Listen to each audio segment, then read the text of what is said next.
crafters, welcome to some Dead by Daylight with your host Kittycraft. How today's going to go, the challenge for today is simply going to be load in this killer multiple times and just see what happens. By see what happens, I mean I'm going to adjust my playstyle according to how the survivors are reacting to me. So if the survivors are teabagging and clicking and doing annoying things when I'm being friendly-ish, I'm going to increase my playstyle. If somebody DCs, I'll stop my playstyle. Things like that. As always, the rules on the channel will still stand. 3 kills equals hatch, and a DC equals helpful killer no matter what the situation. Unless they change the meta. Right? If they start clicky flash boom bang with a teammate out, that's not my choice, that's theirs. As the title says, survivors choose their own fate. It's not up to me. I do want to try a little bit something different. I'm going to try Insidious today. Wait, no, it was not Insidious. I wanted to trade it. Did I not trade it? Question mark? Yeah, I've got an add-on to do from last night as well. Right, I wanted to try the Overcharge. That's one of his perks, and I'm seeing if it's decent before I finish where I'm going with him.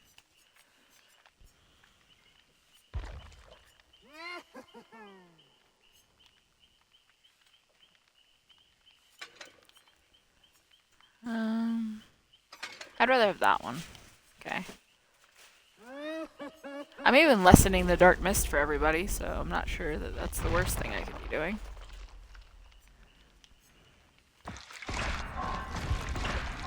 In my opinion, Doctor is one of the better killers. Just my preference. After this match, we can go through each one of my killers, all 13, and I can tell you guys where I feel like their strengths and weaknesses are. And that's just what we're doing today. I do have 13.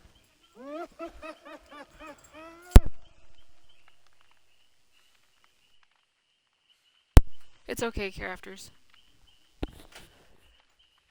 Sorry about that, crafters. Phone call was coming in. We're just waiting for a match. Go ahead and hydrate. And as I was saying, I do have I think it's 13 killers that I have that we can go ahead and go through and I'll kind of rate them for you and tell you, whether I think that you should purchase them or not. There are some that I have that I would not make the mistake of purchasing again if I had to do a new account for any reason.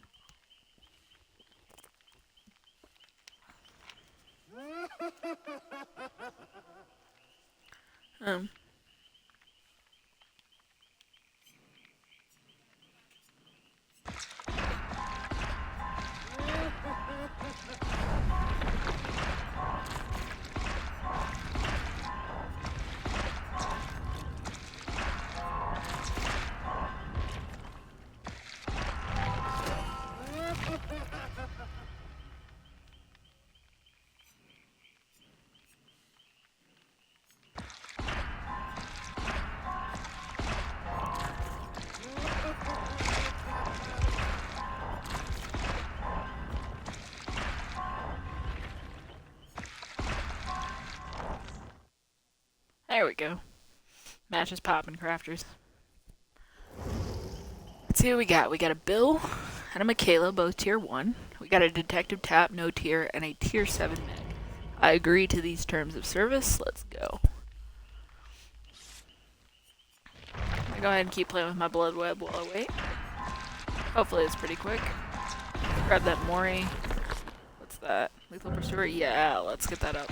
I want that. Please don't take it. Please don't take it. Please don't take it. Thank you. Okay, we're ready. Not a problem. So we're locking in with a Bill, Michaela, Detective Tap, and a tier 7 Meg. Not too bad. Could have been higher. Last night I saw tier 35. I was so grateful they went somewhere else. Blood points. Trying to go to the swamp. Alright. I dig it. Let's go. If you want it, you can get it. I know, you know, if you want it, you can hit it. All these songs are running around my head as we wait. Don't strike me, Twitch. My singing's so bad it couldn't possibly be related as a song. or a ringtone or anything of the such. It was terrible. Absolute trash panda. Do not come for me, Twitch. I swear, it's just my terrible singing. Ooh, it's a little cold still. 3 blankets, sweatpants, jacket. Freezing. Absolutely freezing. So cold.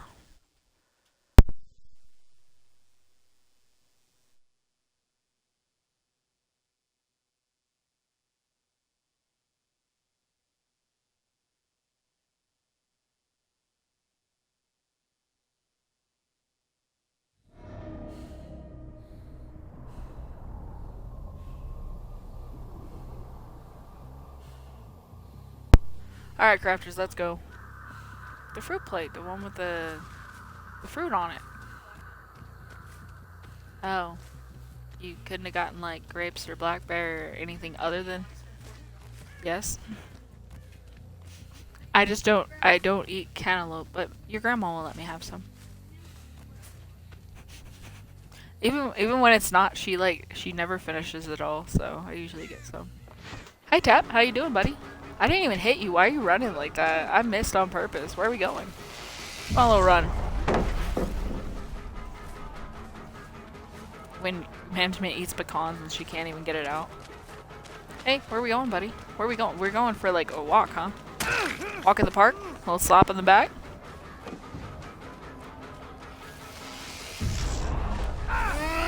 There you go, a little shocky shock. The generator thing, I read it to you last night. I don't remember exactly what it says, but it's supposed to, like, if I kick a generator, it's like extra damage and regression, like 200% or something like that. So, that was tier, yeah, that was tier 1 though, so I don't know. I think I do, yeah.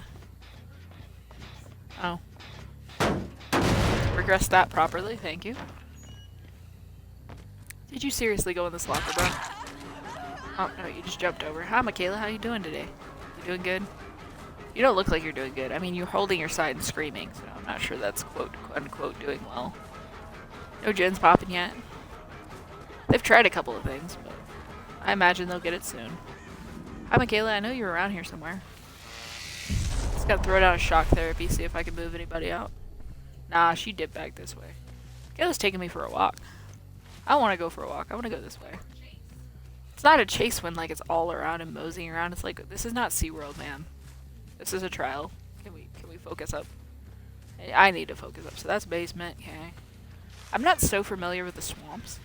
So definitely. Oh, absolutely not. Don't want this. Thank you. Get off the generator.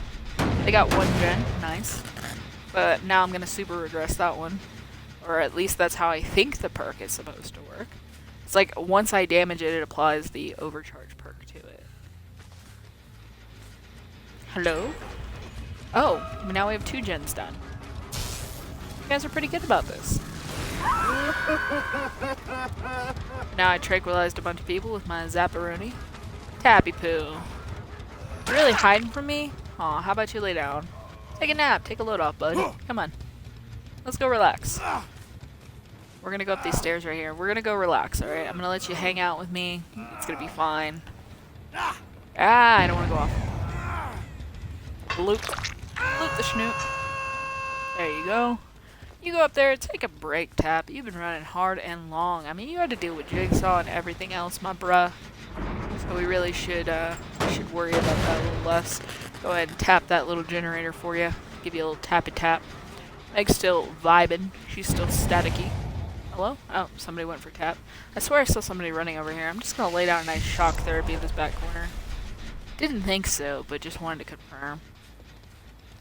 Tapping Michaela with the slappy slap. Meg with the bars. Haven't seen Mr. Bill yet. Not a big deal though. Oh, my regression match is working. Oh, we got a little boon totem. Yeah, no thank you. No thank you. I don't want you guys to have that. Thank you though. Thanks for asking. Oh, you got another one done. You guys just need 2 more. You guys are doing fine. Only 1 person's been hooked. You guys are just vibing, dude. What's going on up here? Anything? Anything interesting? Tap with a slap to the back.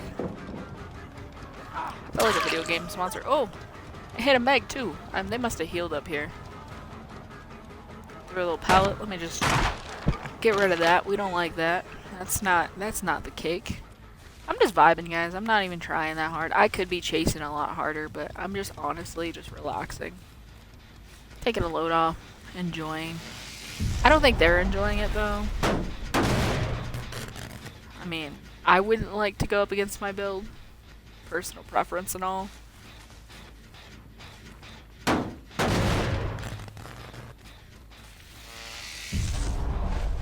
See if we can light anybody up with that. I don't know, Bill went that way.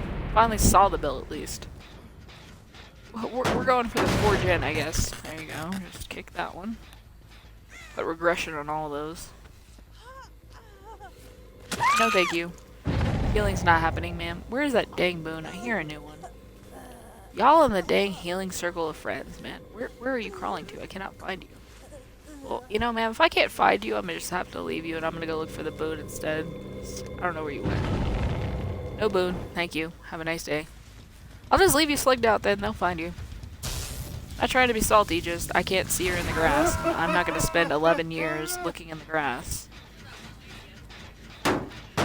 Oh, yesterday was just utter frustration, crafters. I'm glad I wasn't streaming. I was mad. I was big mad. And I had a good valid reasons for being big mad. Big mad, fluffy cat. I'd say floofy cat, honestly. I was pretty fuming. People were just, I don't know what they were doing. They were putting the eye back in team. That's what they were doing. Bill, get off the dang gen, bro. If I walk up to it and try to damage it, that's your cue to leave. Not your cue to continue hot wiring the generator, sir. I'm telling you, some of these survivors. I'm not even playing toxically, guys. Like, I'd understand if I was face camping and everything else that, like, you guys don't want me doing. You know, like, as survivors. I would understand that, but, like, I'm not doing that, and you're gonna stay on the generator right in front of me. Rude. At least give me my chase. I'm due, you know? Give me my two feet of chase, please. Y'all got shocked because you didn't leave. Bill, you're going down, buddy. Now, I can't leave Bill because Bill could possibly be carrying Bill's perk. I mean, anybody can have it, but definitely it's Bill's perk. He might be running it. That and broken time and all that. Ugh. Was a killer? No, thank you. No Mither, definitely not, because No Mither's the broken one. But, isn't it? Isn't No Mither David's perk? Yeah, I was just saying he might have his perk where, like, he can run it up and down the track and get up the minute I stop looking at him. Like I said, anybody could have it, but definitely more frustrating for some than others. That's why I try not to anyway, Tap. I'm tapping you, Tap. Come on, Detective Tap. I know you're trying to get out of my, like, blind, but I don't want you to be less crazy, okay? Because that's bad for me. So I'm gonna shock you, break this, and if you're still right there, I'm hitting you. You better be skadooshing, my man. Management, did you ever watch Kung Fu Panda? I don't think I've asked you before. Yeah, Po the Panda. It had Jack Black and everything. Did you watch all three of them? I know I've seen 1 and 2, but I don't remember if I saw 3. Yeah, because it had Jack Black, so anything with Jack Black was like a definite. Hey bro, how you doing? Doing good? I hope so. Tap's on the ground again. Hi Tap, come with me. I tapped the Tap. Let's go this way. That's by a generator you guys are trying to do anyway. Here you go. Hook number 2, Mr. Tap. Appreciate the hype. Vibing, enjoying my Friday. It's freezing. Oh, he's fighting the entity. I thought he was giving up. I was like, Tap, don't give up. Don't tap out, Tap. I got all kinds of jokes about his name. I always found it funny that the dude from Saw, right? His name's Tap, right? And like the whole thing was him not he was supposed to give up, right? He was supposed to tap out, like if you feel me. I thought it was funny. Not sure it made sense. I thought it was funny. No, you guys are not healing over here. It's not happening. Get off the chest. No medkit. Go away. Stab it. I know what you're doing, bro. I play Survivor as well, sir. That's part of the advantage, I think, of playing Survivor, is you get a lot better idea of how to be devious, or score more points in the deviousness category, or at least I think you do. Because you can kind of figure out what we're doing. Oh, that was a good swerve. Good swerve, bro. Good swerve. Here, would you like a little shock to your system? Oh, nice pallet. Nice pallet. Just gonna go around it, though. And then I'm gonna go back around it. And that's gonna put me right on top of you for the tap out, Bill. Good play, though. Good play, my man. Just, not quite the T. Not quite. Close. But no Mither. Get it? No Mither? No? Okay. I thought it was funny. Guess not quite. Okay, what do we got left? We got 1 gen over there, 1 gen over there, 1 gen over there, and no gen in the match. No you gen in the match? No? Not funny? Okay. I'll try something else. I got these, like, dad jokes for DVD. It's hilarious. That's strange. This generator seems to be doing itself. see what we got in the area, shall we? No one. That's the cake right there. You just unhooked a bill and or a tap, but there's no one to be seen. Nope. Stop it. Oh, I was trying to hit Michaela, not you. Oh well, I guess Bill's going back on hook. That should be hook 3. I don't really want to use that hook for hook 3. Let's try a different one. I'm gonna try the one up here. I don't like this hook, so. Bill, stop. You're going up here. Oh, this is blocked by that. Okay. Should be able to make it. There you go. You can hang out up there, bud. That should be the last one for Bill. Yep, I was right. That was Bill's last one. Tap and Bill were like the worst hooked ones. I don't think anybody else has been on hook. I wish we had Captain Hook. I think that would be a sick bad guy. You could have all kinds of like shark related themes.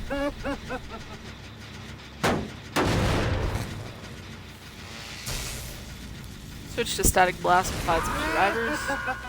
Sweet, one this way. Nice. Smart to keep these both going. Dumb when they're so close, I guess. Somebody really tried to go back over there. I need to get me some eruption. That's what I need to get me. Sir? Sir? Sir? Sir, the tall grass is not working for you. It's not working for you, Taboo. Go on, run away. I gotta go check this other gym. Yeah, they're trying to gin it out and just be done. I get that. I feel that I do. Tap, I saw you go around the corner. Not valid. Not valid. Get out of here. You're literally on last hook, my boy. I don't know if I would be the one to put myself out there for the team. You know, I'm saying the ladies haven't even been on hook, so I think if I was the ladies, pretty sure I'd be there. I'd be everywhere, man. I'd be everywhere. Got a nice slap on Meg. Gonna blast up the area. I should inflict a little higher madness.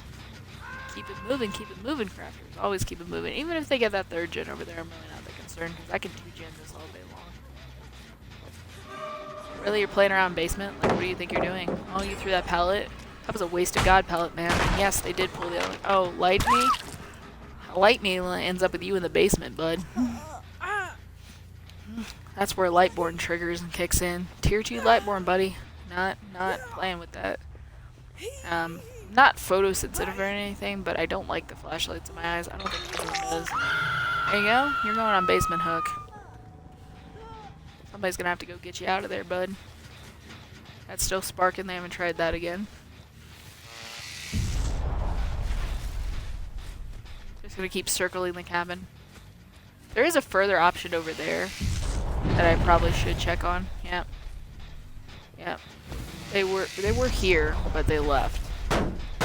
Go ahead and reverse that a little bit, and then get a nice static blast. See where everybody's at. Got one person in the shed that way. One person pulling out of basement, so I need to head off basement. Go ahead and give Meg a whack. Where's your rescuer? Already leave, or still down here? No? I guess they took off already. Oh well, got a fair whack on Meg. It wasn't a down or anything, so I don't feel too bad. That's not really tunneling. Just, I saw you barreling out of my basement and thought you needed some assistance. If they're smart, they'll not stay by basement. They'll go down here and work on this one. Sounds like they are. Go ahead and just electrify the area. You're regressing. You guys 3-gen yourselves. I cannot believe survivors keep 3-genning themselves. I love it. I mean, personally, I think that's great. You 3-gen yourself all day long. Make my millennium, bruh. But, not so great for the survivors now. Got 1 kill into the belt. I'm going for a 2k if nothing else. 2k would be nice. Tap would be great because he's on his last little bit. I'm gonna chase Meg for half a second, but she's healed, so just continue and get back to this gen. I don't want that gen to go too far, and then I'm gonna walk a little bit up the hill, prepare to blast, just getting everybody moved around. Tap. Oh, Michaela. Hi, Michaela. How you doing? I thought you'd be Tap. That was Tap's thing, like hiding in the grass, pretending I couldn't see him. Rip Bill, though. Yeah, Bill's been done for a minute. This pallet is really frustrating. Let's get rid of it. Gives him a couple extra seconds to work on Jin, you know. Just Still keeping the pressure. It's not a fun game if I just zip from one to the other, apparently, so... Trying to take my feedback and my criticism. Some people said I was being too harsh previously. I mean, I thought I was playing a psychotic killer, but you know, whatever you guys need. Try to lighten it up a little bit. We are just trying to have fun here. It's legally not allowed, you're legally not allowed to murder people, so this is like the closest anyone's gonna get. It's like Murder Simulator, just saying. Not that I have, like, urges or anything. Nobody freak out and call the FBI, but I'm just saying, like, it's something different. I very much enjoy it. It's very Halloween spirited. Oh, we went back to this gen, or we were on our way back to this gen. Nice. I think Blast is the T. Oh, I swung at you. Okay, how far do you want to go? Oh, very good. Very good. You're very good at that. Very good at being in. You know what? I can be annoying as well. A little zip to the boom. A little smack to the back. Remind you that I am the doctor, not your friend. So, saw the Michaela, ran her off that gen. I'm gonna go down to this bottom one. Yep, that's what I thought. She's on loop, man. Shock it, kick it, move it along. Oh, tap. You're on last hook, buddy. I am trying for a 2K, bud. How nice of you to sacrifice yourself. I mean, he's just like, okay, I'll get hooked, and then the ladies will be able to get out of here. And I'm like, yep. That's kind of how that works, maybe. There you go, Tap. You got what you wanted. What I want. Kick this gen out. Hit it with that blast. See where they at. Okay, up here. Nice. That's what I was figuring. But she's trying to get both of these generators rocking. Don't bother knocking if the gens are rocking. Press this one next. I don't think I tapped this one. Let's tap this one as well in honor of Detective Tap, who just tapped on out. Both the guys are down, but the ladies are still in. Okay, that's still sparking. I don't have to worry about that. That's sparking. I see an illusionary doctor over there. That means somebody's over here. Throw a little bit of cover down. Run marks. The best thing to do here would be to separate and conquer. Hit 2 gens at once. I'm only going to chase you so far, Meg. I'm not going across the map so that your friend can do the gen. No thanks. Kayla, I see you. You're down here. Give her a little zap a tap. I'm not going in there though. Just gotta circle around outside. She'll eventually come out. There you go. I can go for a little chase, Michaela. Tap you right on the bum bum. I ain't going in there though. That's a trap. I find that to be a killer trap. Get you both with a static blast. Nice. Check these gens up top because she had a minute to touch them. Sounds like she did a little wiring. Shut that back down. I'm having a great time. I don't think the ladies are though. Honestly, I think they're getting a little frustrated with me. But that's okay. We'll get it eventually. Either they'll get the gen or one more of them will go down and then I'll provide hatch. Whatever happens, honestly. I'm fine with either. I said I wouldn't, but I know they cut through, so... The first time I went under there, I got stuck. Gotta give them a little bit of chase. If you just repeatedly knock the generators over and over again, that's not as much fun. I mean, for me it's fun, but it does get old and boring, so... I'm assuming they're both gonna try to do this one, because the other two are just too close together. Yep, that's okay, we'll static blast them out. Move them around. So that was only one, so somebody else is... So... Meg is staying out of the area. I'm gonna cut through here, break this pallet, so we now have a straight through. Oh, she went up top. Nice, Meg. Nice moves. I'd like to leave as well eventually, but not just yet. Milking the content. Content milking.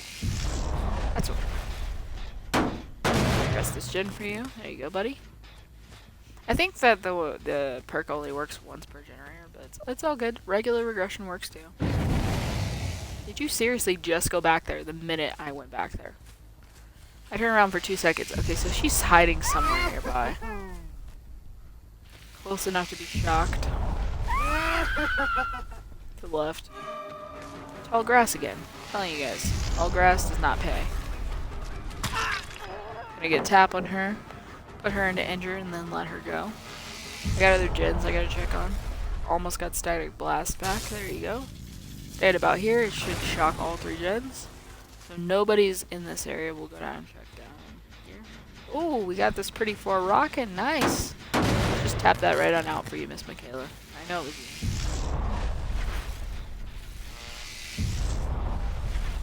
Throw down a couple of solid shocks. She wasn't down there anymore. She took off. That's fine. Gonna go back because Meg is like obsessed with this generator. Oh, what's so special about that particular generator? I mean, especially since both of these are on either side of the killer shack, not necessarily the best positioning. I personally would stay away from it. As Michaela goes around the back for the 44th time, it's like her thing. Like, Meg likes to hide in tall grass, Michaela likes this building.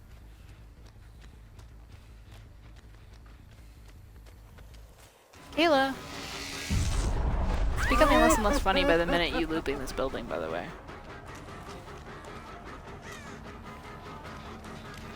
If you want to sacrifice yourself, you could just say that, bud.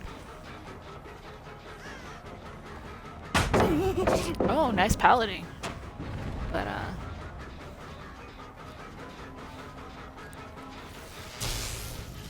Static Blast is ready again. Let's just hit her with that. I know she's close enough. See, she was just hiding behind the building. That's all she was doing. Whatever, I'm going back up top because Meg is surely working our gym by now. Gotta split my attention. Can't give one too much attention because we still do have 2 survivors coming up. Meg's staying on top of her healing game, so good on her.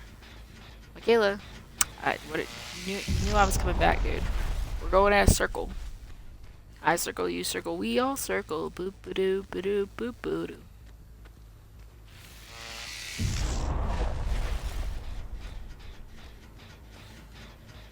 This is a very annoying building. Go ahead and take out this pallet while I'm thinking about it. I don't want her using that again. It was funny 1 time. 2 times would not be funny. Alright. Rest this gen. Barely got 1 piston pumping at this point.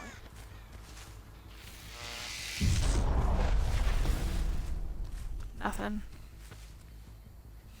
Just me walking. Okay. And shock the whole area. Yeah, that's what I thought. Tag a little Meg. She ran right out in front of me. That was GG. Yeah, there's no pallet up there this time, Meg.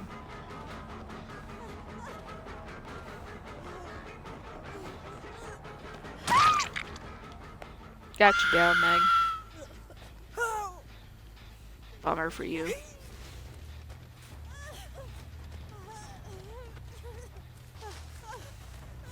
We're going to basement, Meg. I hope you know this. Cough, cough, cough. Yes, yes, yes. Oh, yeah, I can make it to the first hit. That's why I have super hold. Oh, there's the entity. You guys are going to play a fun game called Hi, I'm in the Basement. I find it's a very interesting game.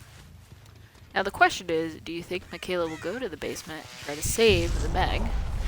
Or will she keep pushing on her jet? That is the question. Blast will find out shortly. I've given him a minute, now I'm going to go down there and just see what happens. Looks like she tapped herself out to give hatch to the other survivor. That's fair enough. Yeah, so basically just missed her skill check, so that's a 3k. So that now, somewhere on the map, the hatch is spawning or spawned. Let's see if we can find the hatch. Because now it's no longer a game to play. It's, can I find the hatch?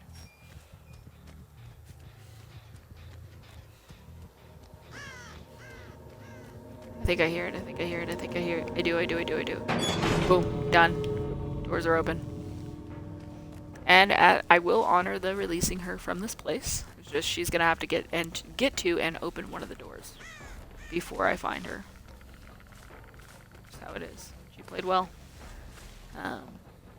Meg's sacrifice should not go unnoticed. I hope she takes it. I hope she doesn't spend the whole time like, oh, I could just do hatch because, baby girl, I just shut the hatch. I mean, it's like 400 or 500 points. Like, I will not turn down the opportunity to try the hatch. But a quarter off time. Hopefully she's at this door because she wasn't at the other one. She better not be running around looking for hatch, bro. It's not happening. Unless she has a key for hatch, that's possible. But...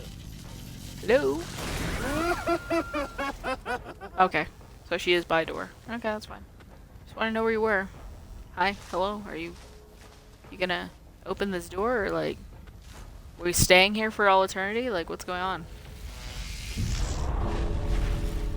It's halfway time and no door is open. Okay. Literally can't open the door. I did my job. I shut the hatch. I feel like she was running around looking for the hatch. I'm just gonna leave that door because I'm pretty sure she's hiding somewhere nearby. So I'm gonna just run back to the other hatch because she's running down to a quarter time. Hopefully she could get that bad boy open.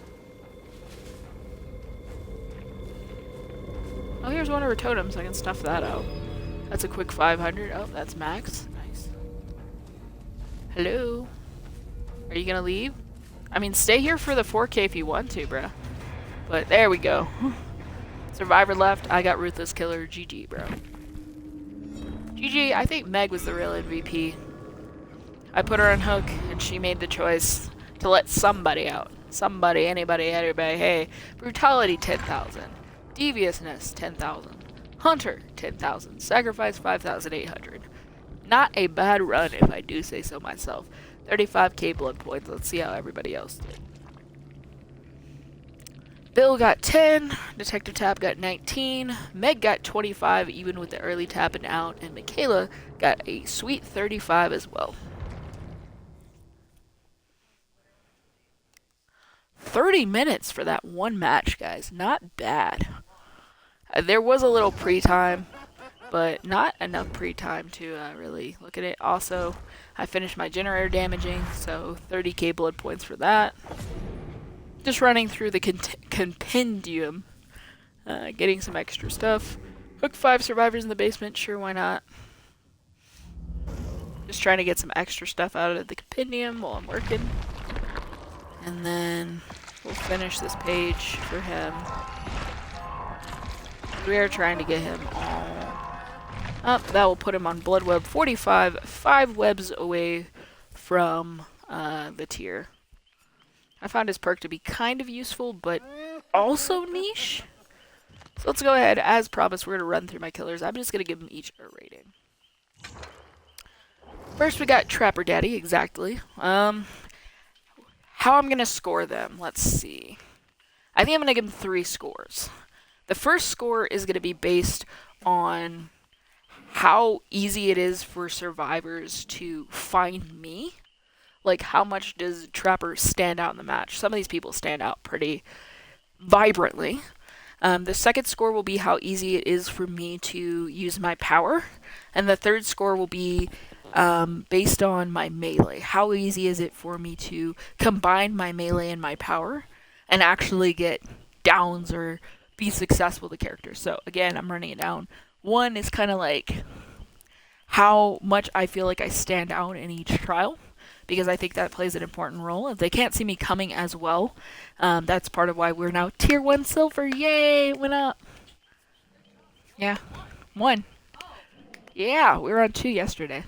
Anyway, so that was the first metric. The second one is like how well the power kind of fits the killer, and how well I feel like the power, not only ease of use, but like how well it just works in the match. And the third one is going to be like how the power and the melee kind of synergize to get downs and hooks and all the things you're supposed to be doing as a killer.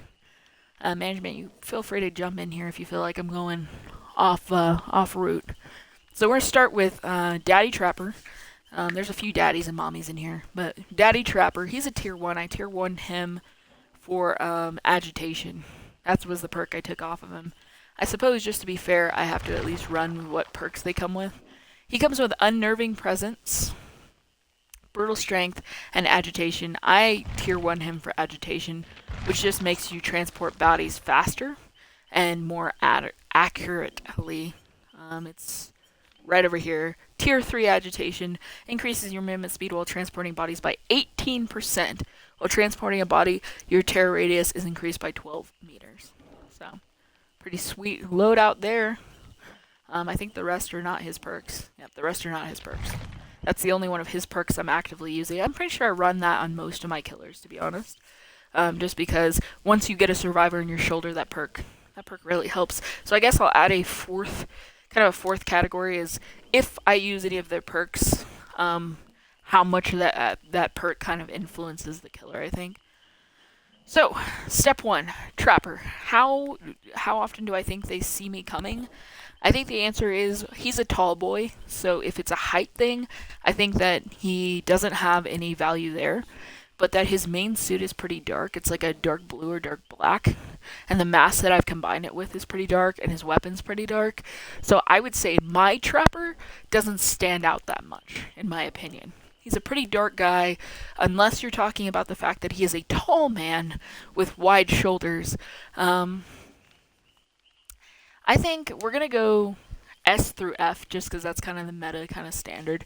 And I think I would give him an A invisibility just because, like, well, he is tall and has broad shoulders. I feel like he has combinations where we can definitely darken him up and let him hide a little bit better on the map. Again, management, if you think I'm going off the tracks, you jump in here. Number two, his power. I think his power of placing bear traps extremely relatable to his backstory, his character, who he is. I think it's very iconic. As far as in match, I'd say my answer to this one's kind of twofold. Point one is that I think this power quote gets old.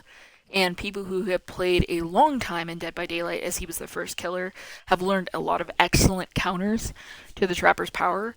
So I think in one point, if they're like legacy survivors, then he's not as useful as he could be if you're going against him and you're newer or fresh or haven't had a lot of matches with him.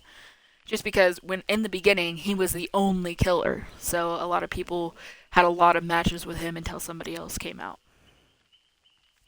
Point two to that is that I think that the fact that his power is reusable is really important. And what I mean by reusable is it's not just place the traps once and hope the traps work. It's place the traps, move them around. So you're noticing somebody's constantly resetting your trap. You just take that trap and put it somewhere else, put it to the best use. You can trap pallets, windows. You can trap anywhere you want to trap. That's the whole point of Trapper. And I think that that is a unique power, and I think that if you use it early to mid game, if you really set up, it makes it very easy to pressure from that point going forward. So I'd give his power a solid A. The only reason it's not getting S rank again is because he was the first killer, and I just feel like a lot of legacy survivors have learned a lot of counters to Mr. Trapper here. Next up is kind of the synergy between his power and his melee. I think that he has the potential to get a 4K, definitely, no questions asked. The fact that he has a lot of add-ons for his power that make his power even nastier. They inflict mangled. There's a long cooldown. Management herself has gone on in a lot of matches against Trapper, and she's been unable to get out of the traps due to certain add-ons. So I think I'd say he has an S tier synergy between his melee and his power. Something that I can't say for all the killers. And then finally, I guess we should discuss his perks and how they work. And I think that agitation by itself, well worth getting the Trapper tiered up. I use agitation almost exclusively on all my killers. Again, it greatly improves the speed at which people are moved around. Taking a look at his other two perks, Brutal Strength allows you to destroy drop pallets, breakable walls, and generators faster, at the base level 10% faster. And then Unnerving Presence, survivors within your terror radius have a 10% greater chance of triggering skill checks when repairing or healing. Triggered skill checks success zones are reduced by 40%. I think that's definitely a good perk as well. I would give his entire perk set an S tier. It was the first one to come out, and I think that they put a lot of thought, time, energy, and effort into it. And there's no token nonsense. You don't have to stack anything up. You just slap it on and use it. And I think that it does really, really well in that regard. Next up, we have Mr. Wraithy Boy. Wraithy has a very sad story, but outside of that, I think he's a handsome boy. let's start with standing out. While I have seen some darker metas or matches for Mr. Wraithy Boy, I feel that he tends to stand out in his cloaked form, which is his power, pretty well. I think that they had to outline him a little bit so that survivors would have a chance, because otherwise he'd be 1,000% invisible, and that just probably not the fairest thing. Um, Mr. Wraith comes with the perks Predator, Bloodhound, and Shadowborn. Don't worry, we'll get to those in just a minute when we discuss perks. But for his standoutness, I'd give Wraith a B. Oh yeah, I never finished grading Tapper. Hang on, let's go back to Trapper. So I gave him an A, S, S, and I feel that he would end up rated A tier at the very end, just because he's a tall boy, he stands out, and I just feel like the counters might be there because he was the first killer. All right, that's that's the finish. So let's go back to Wraith. I think there are chances that his outfits could stand out, or they could be darker.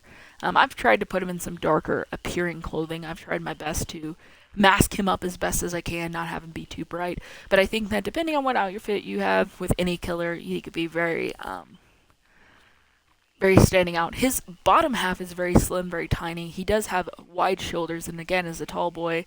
So I think his rating would kind of come in A for visibility, again, just like Trapper.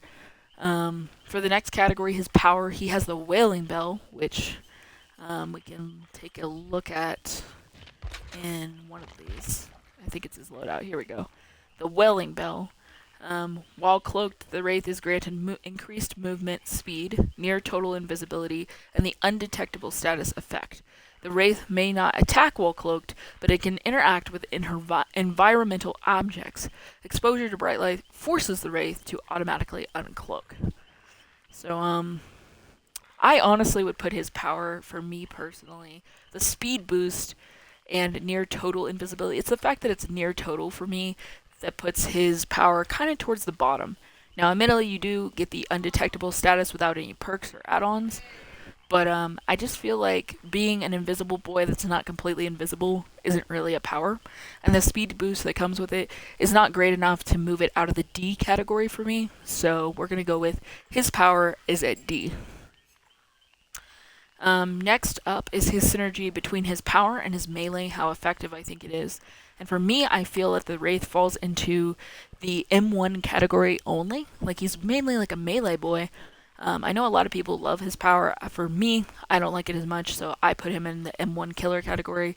If you guys are unsure what that is, it's just a killer that their power is deemed kind of, quote, useless, and they end up just having to melee everybody out. Not slugging or tunneling, that's not what we're talking about, but just using melee and melee exclusively.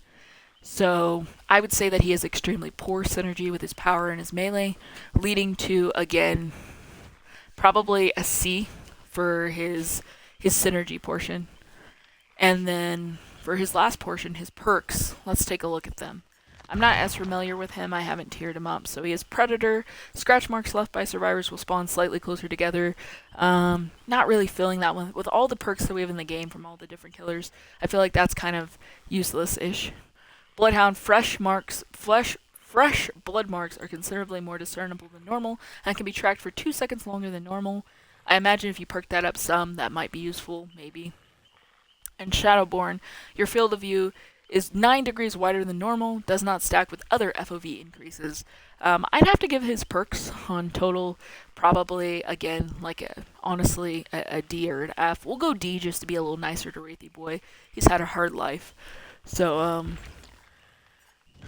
to conclude, Wraith got 1A for being on the map, and then for everything else, he got D, C, and D, so I think his final rating would put him solidly. I would give Wraith C tier. Honestly, I would give him the benefit of the doubt. Management says she doesn't like him. Mainly, she's played against him. Have you had the privilege of playing him, or? She said she's watched me enough that Wraithy Boy is just not up her alley. She likes Trapper. She doesn't like Wraithy Boy. So I think a C tier is more favorable for him. I'm actually being honest. My original rating was D, but I'll bump him up to C just because, his boss was a jerk. That's good for me. All right, next up, we got Mr. Hilly Billy. All right, definitely you see I tier 1 him. So clearly I have a higher opinion of him than some other killers. He comes with Enduring, Lightborn, and Tinker, 2 of which I think are really the GOAT, and 1 of which is pretty awesome. Let me get some water, and then we'll go ahead and rate up Billy Boy. Oh, little lemon water did the trick. Alright, so for Billy Boy, I think the catch with Billy Boy is he's actually has great map presence, in my opinion. He doesn't feel as tall as some of the other killers, and he's not as wide. Like Trapper and Wraith both have a wide upper section. They're very wide. To me, they stand out. He's a little bit skinnier, a little bit more human-sized, smaller. Doesn't have those wide, broad shoulders. And while he is kind of tall, he doesn't feel as tall as Trapper to me. It could be the fact that he's kind of hunched over a little bit physically. So I would give him, for map presence, I would honestly say, in my opinion, he's S tier. Anybody can argue that if they'd like to. Feel free to drop it in the chat if you disagree. It's all good if you disagree. For his power, he has the chainsaw, which we'll go ahead and look at, because unlike the trap, I want to explain it. So it says, you press it, you hold it, you can break into a chainsaw sprint. Each chainsaw action will cause the overheat meter to increase. When overheat meter is filled, chainsaw cannot be used until it cools down. Reaching the heat capacity will not interrupt an ongoing chainsaw sprint, but the overheat meter decreases when the chainsaw is not in use. So it's basically a chainsaw. If you guys have ever used one, it's exactly that. I would say I don't really like Billy's power. I use it, but I mainly use it as a loud noise to make people think I'm going to bust into the sprint and make them make poor decisions instead of actually using his power. Now, I know people say it's an instant down, and Billy disagrees with me wildly by smashing his hammer to the ground, but I don't like his power. I would give his power, honestly, an F tier.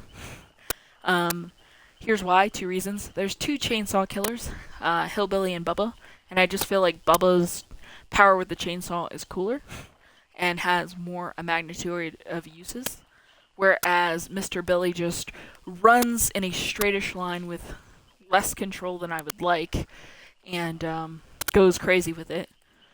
And while it is an instant down, I just feel like of the 2 chainsaw killers, he's the weaker one, and I also just don't like using the power, so I'm going to give it F tier.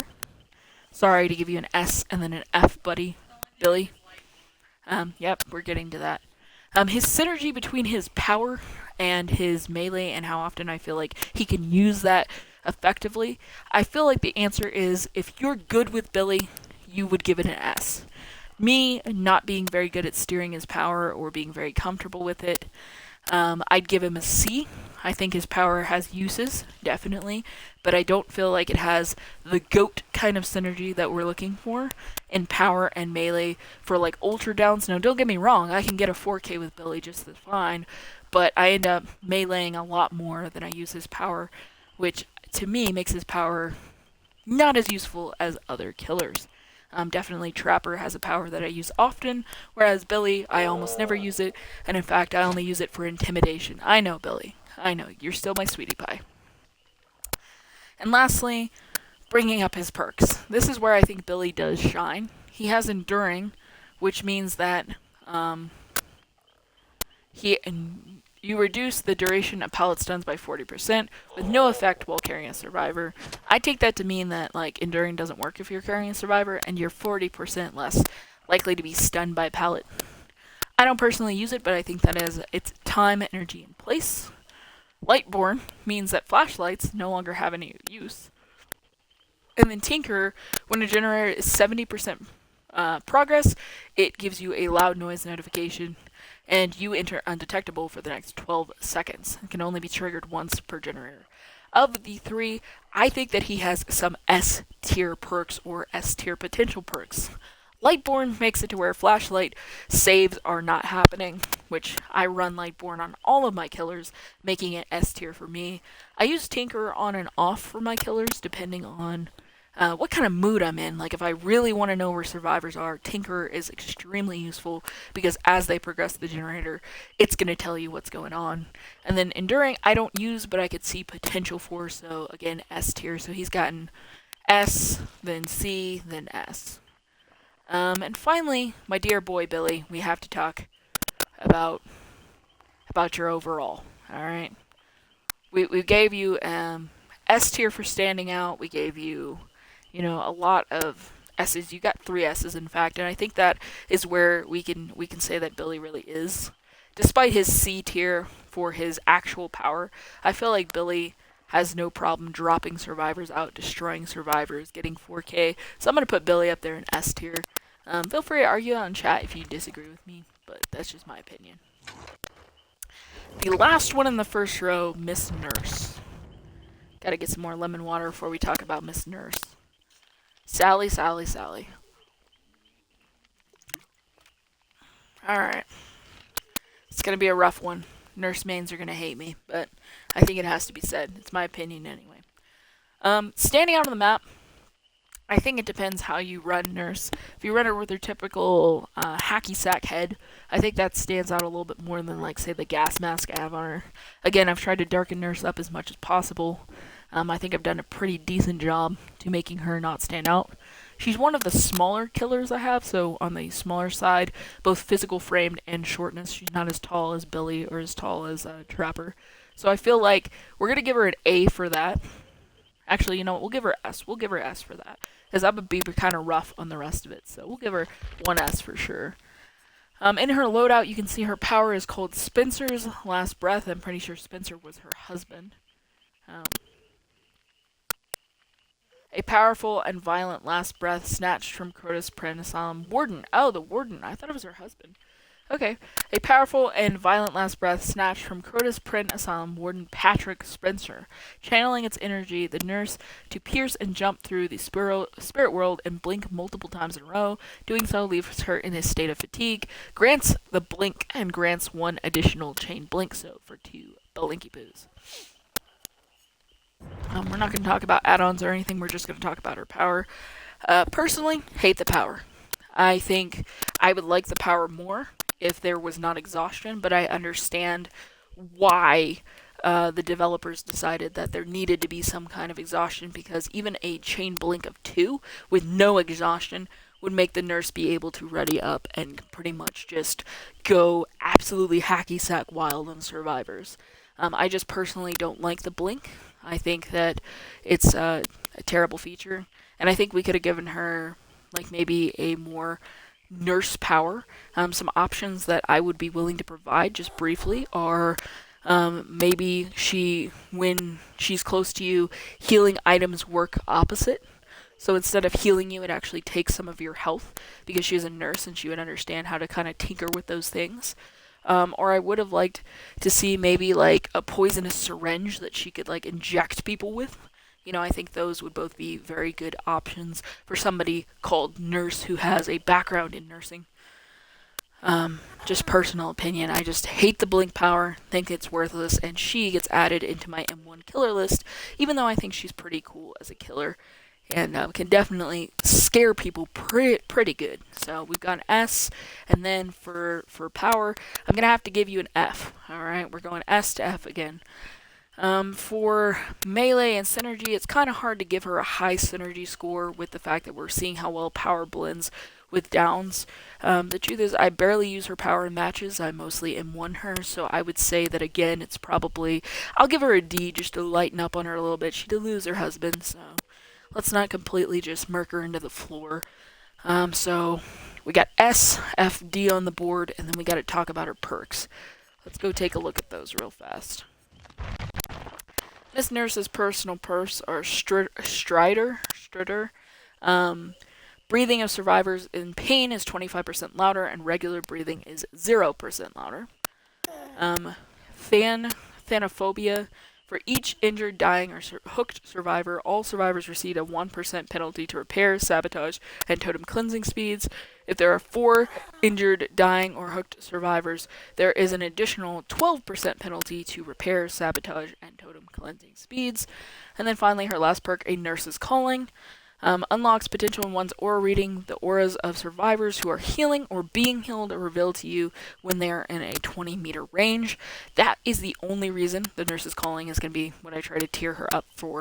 The other two I feel are extremely weak and situationally specific, whereas the Nurse's Calling, if you hit anyone during a match, they're obviously going to want to heal or be healed by their teammates. So I feel like a Nurse's Calling is at least a decent perk, and that is what's saving her from an F score on the perk list. I'll give her a C score just for that one perk alone. So we went S, F, D, and then finally a C.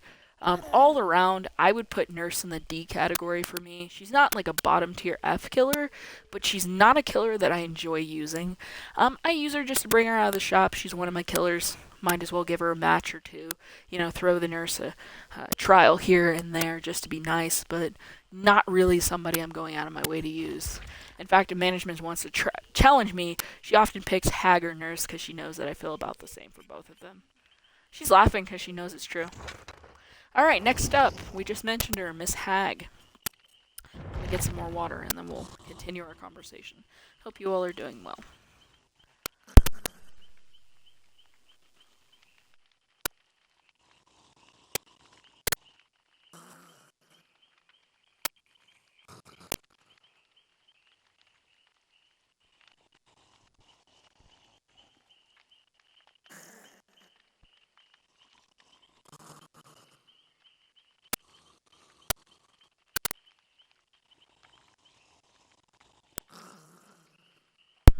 Alright, crafters, getting into Hag. Sorry, I needed to just silence my phone. Somebody was trying to ring-a-ding me. I swear these sales calls, they never stop. And sales for things I don't have. Like, I do not own a home. How are you trying to sell me insurance? Anyway, getting into where I'm going here. Miss Hag. I feel like her natural outfit, like this one I have on her, I don't know what it's called. What is this that we're wearing? Oh, it's just like her regular degular Hag look. I kind of feel like it fits her pretty well, and it's dark enough without the frosty eyes that she pretty much hides pretty well on most maps, as it's like brown, blue, and green are kind of the primary colors of all maps, and she's brown with a little swatch of green. So I'd say she's S tier as far as blending into the map and being harder to see in dark areas. Absolutely gorgeous. Her power, let's get into that. Let's talk about her power. Powery wowery. Blackened Catalyst. The source of the Hag's power, a blackened finger used as a catalyst for her terrible power. Again, I love how they call it a terrible power. I think they meant terrible as in, like, scary, spooky skeletons. I mean terrible as in, like, why is this here? The Hag bends and shapes mud to her will. With simple ritualistic drawings, she creates deceitful duplicates of herself made from mud and decays, which she can use for various effects. Grants the ability to create and maintain 10 Phantasm traps. Grants the ability to instantly triggered Phantasm traps within a 40-meter range. Keep that last part in the mind. It is a pretty long jump. It's way longer than Nurse's Blink, but she's one of the teleporting killers. I think there's only, I believe, if I'm not wrong, there's 4 teleporting killers total. Nurse, Hag, Dredge, and Freddy. I believe those are the 4 that use any kind of teleportation. Freddy's is funky, but the rest of them, and Dredge can only teleport to lockers, but it's still teleportation. Anyway, let's get back to discussing her power. I honestly feel like drawing traps on the ground can go one of 2 ways. A, it secures a down or an injury, or B, it really does nothing except maybe startle the survivor. So with those 2 outcomes, I can't say that it's going to be an S or an A, just because those are wildly different outcomes, right? Scaring the survivor, while good for a jump scare, isn't necessarily the goal of Dead by Daylight. The goal of the killer of Dead by Daylight is to injure, down, and hook survivors. It's not to scare survivors, even though you could argue that a scared survivor isn't thinking as clearly as one who's unscared, or not scared. So you could argue that even if the trap pops and it startles them, then they're not thinking as clearly, so which could give you chances for injury or downing them. I just think that for her power, I'm going to go ahead and wrap it at C. I'm not going to give it either end, a D and F. I'm not giving it an A and S. I'm going to give it a solid C. Because again, it's a 50-50 split. If you don't get a successful teleport, you don't end up there, therefore making it just a jump scare. If you do get a successful teleport and you do end up there, you still might miss the hit. So, well, it might be right on, spot on 90% of the time for you. Other people might have a reverse experience. I played against 3 or 4 hags. She's not really commonly used, so I haven't had a lot of experience with her. But what I found is that of the hags, only one that I played against kept hitting that teleport every single time. And it was great. I mean, we all got tagged out before a generator even popped. But the other 3, I'm pretty sure were all escapes, just because it didn't work that way. So keeping that in mind, I'm going to give her a solid C for the power. Moving on to synergy of power and melee, I'm going to have to give her a C here as well, and here's why. Because it's a flip of the coin about how her power works, whether you get it to use it successfully or not, I feel like it has to be the same flip of the coin for synergy. If you use it successfully, 85 to 100% of the time, then you're going to say Hag is amazing. Whereas if you, only ever provide that jump scare and it's just not really worth it and you end up M1ing her, you're going to say it's trash, it's rubbish, throw her out, give me a different killer. I can't do this with her. Therefore, because it's like kind of split evenly, we're going to go C again. Lastly, we have to talk about Miss Hag's shareable perks, or her teachable perks, whatever you want to call them. All of her perks are hexes. So keeping in mind that with hex perks, here's how it works, just in case anybody's not familiar.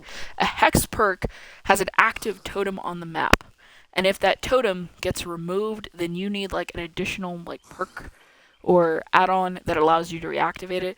Otherwise, you lose that power. Like it's taken from you. So if you go in with a hex and they find it, they locate it, and they shut it down, if you don't have some way of reactivating it, that perk's now been taken from you. I personally don't like using hex perks at all, but I'll go ahead and run them down for you for the hag nonetheless. First up is the third seal. Hitting a survivor with a basic or special attack while the totem is active applies blindness. The effect lasts for 2. The effect applies to the last 2 survivors hit, and the hex effect persists as long as the relative totem is still standing, like at the totem as we just discussed. Number 2 is Ruin. I hear a lot of people say Hex Ruin is the GOAT. It's absolutely amazing. A hex that affects all generator repair progress. All generators affected by Hex Ruin while a generator is not being repaired by a survivor will immediately and automatically regress at 50% of the normal regression speed. Once any survivor is killed by any means, the Hex totem reverts to a dull totem. So you basically get until somebody dies to use Hex Ruin, and then it's out. And lastly, she has Hex Devourer Hope.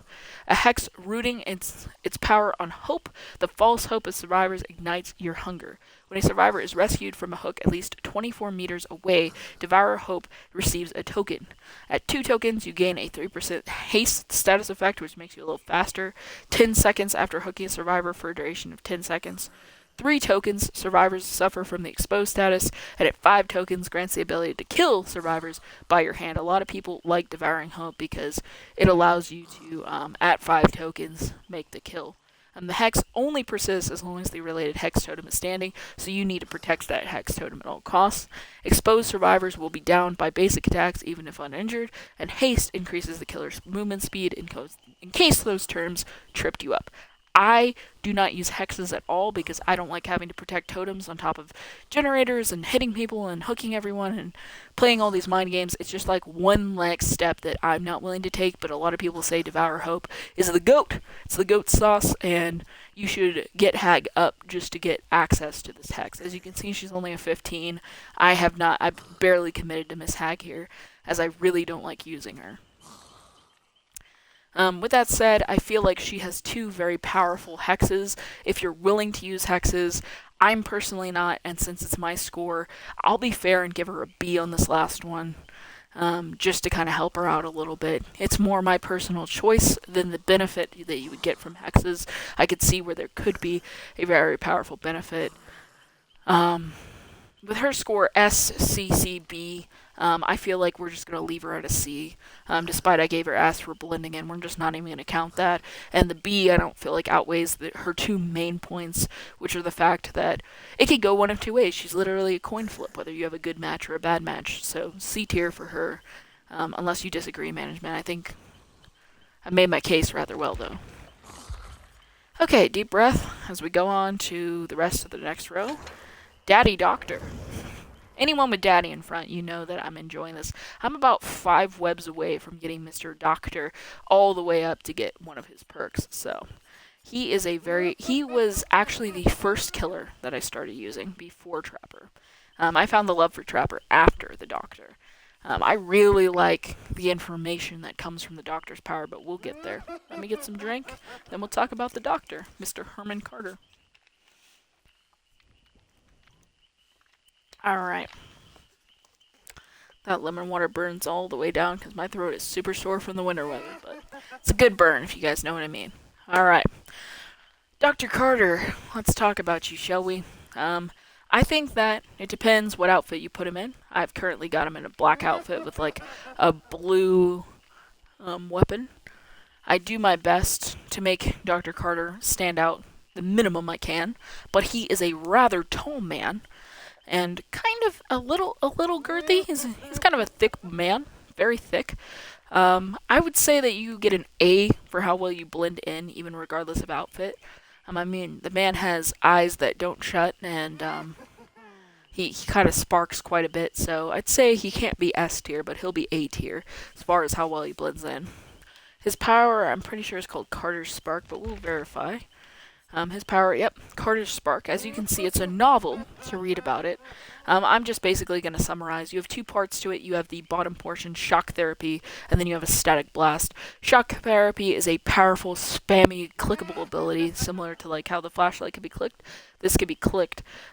Survivors struck by Shock Therapy gain increased madness, and any actions they are performing will be interrupted. Shock Therapy immediately negates the Oblivious status effect. Whereas Static Blast has to charge up to be used. The Static Blast can only be activated when not on cooldown. Static Blast effect negates the Oblivious effect, and it causes all survivors within the Doctor's terror radius to scream and gain increased madness. So those are the 2 portions of his power.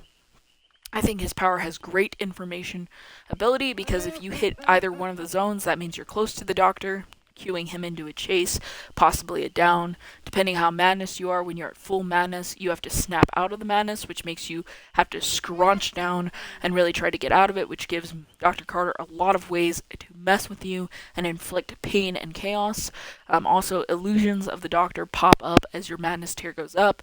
Your skill checks become harder and harder when he's on the field, so it's just really nasty what the Doctor does to you. I'd put his power definitely S tier in my personal opinion. Synergy between his power and his melee for downing, messing with survivors, getting kills, all that. I would put that S tier as well because his power being S tier, it just really wrecks the field. I get 3 to 4 kills regularly with the Doctor. Not something I can say about every person. As you can see, I've got him to Blood Web 45. I'm pushing for that shareable perks to unlock. He does come with 3 perks. I almost said he came with 4 perks. Am I slipping that much? Alright, Overwhelming Presence. Survivors within your terror radius suffer from inefficiency. Affected survivors' items consumption rates are increased by 80%. A lot of people say that's the GOAT. I personally, that's not the one I'm pulling for, but it's pretty good.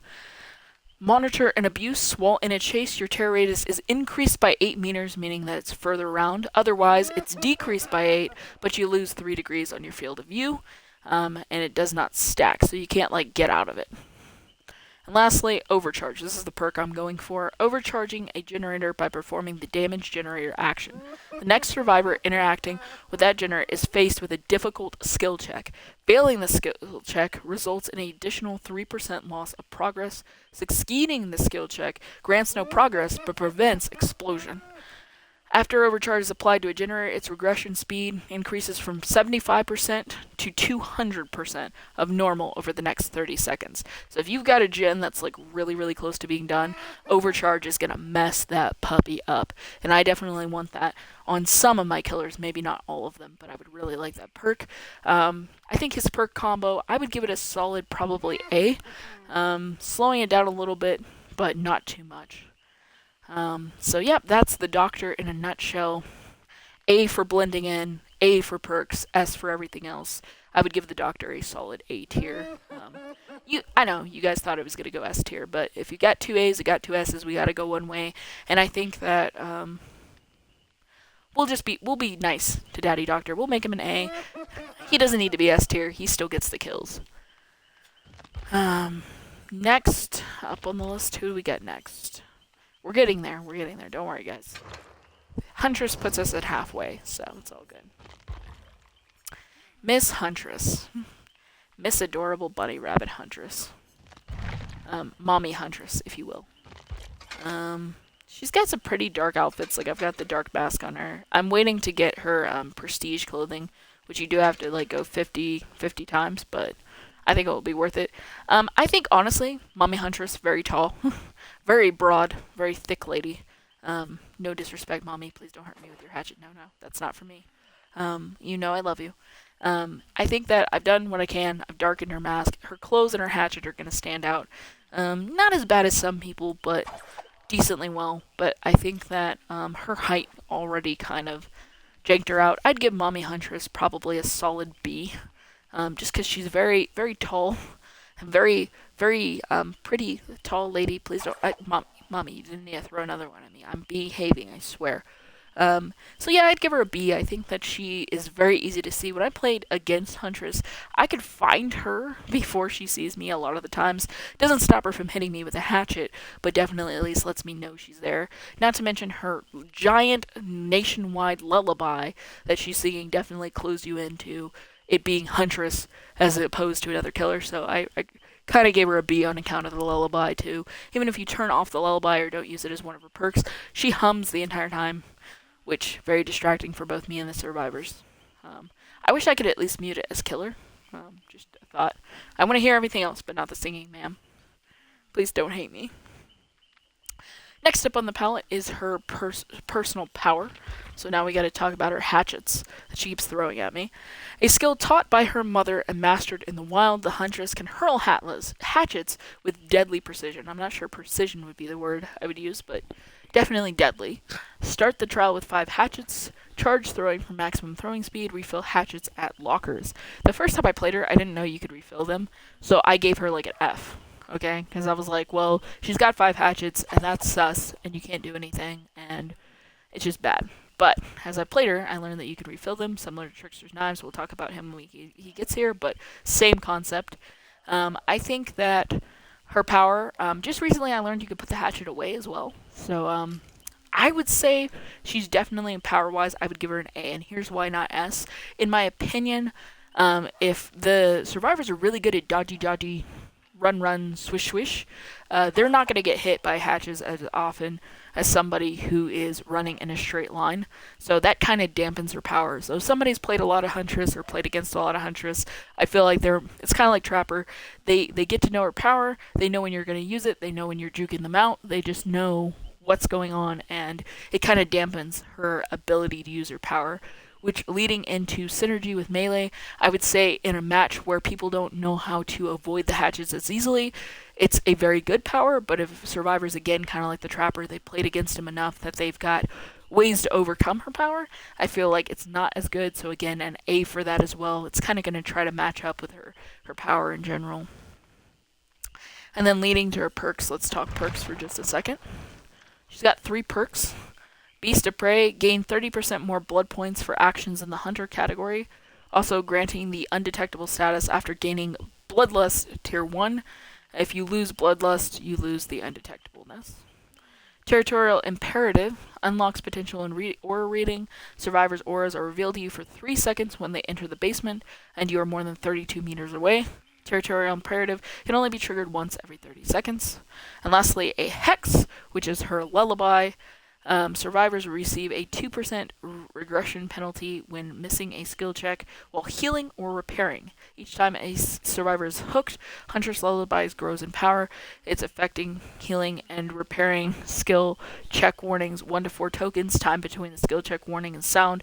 The skill checks becomes shorter, and at the 5th token, no skill check warning. A lot of people use this hex because they really like the 5 tokens. I personally don't like the token stacking thing, or the fact that, again, it's tied to a hex totem. So if somebody removes your hex totem and you have no way to turn it back on, then the Huntress's Lullaby is gone, and you can't use it for the rest of the match. I prefer perks that you can use in the match regardless of whether they turn on or off a totem, in my opinion. Unfortunately, I really don't like any of her options, and I would give her an F in perks. I don't like the hex because I don't use hexes, and the other two I just feel are like niche situations. Yes, if you perk her up with other perks, like the ones we've already discussed, that I feel are good, I feel like she becomes quickly a very overpowered killer. I have nothing against Mommy Huntress at all. I just feel like her personal perks, F tier. So she got an A, then she got an A, then she got an A, then she got an F. She's not happy with the F. I know she's not happy with the F, but I just feel like the developers kind of gave her hunt style perks that don't necessarily do the best for her that they could.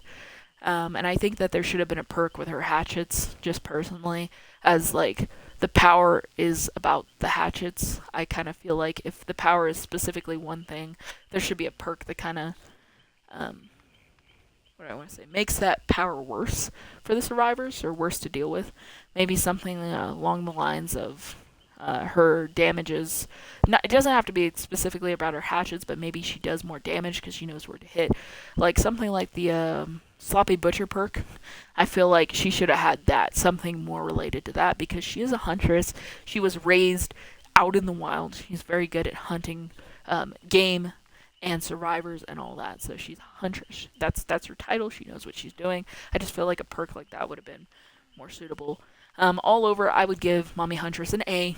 Again, I just feel like I can't S tier her, but that's okay because it's just like Genshin Impact, where like having a 5-star doesn't necessarily guarantee a win, whereas sometimes having a 4-star is better than having a 5. So no hate to her whatsoever. Piggy Piggy Pig, you're up next. Very funny that you're right next to Huntress. I just feel like a pig being next to a Huntress is just kind of little comical to me. But one moment, Amanda, I'll be right with you. As you can see, she's one of my 4 tier 1s currently, and I'm definitely enjoying play with her. I think that Miss Amanda here stands out a little too much. Even with her potential of crouching and using herself as a stealth killer. A lot of people say she's a stealth killer, a lot of people say that she's not. I fall on the side of her not really being a proper stealth killer.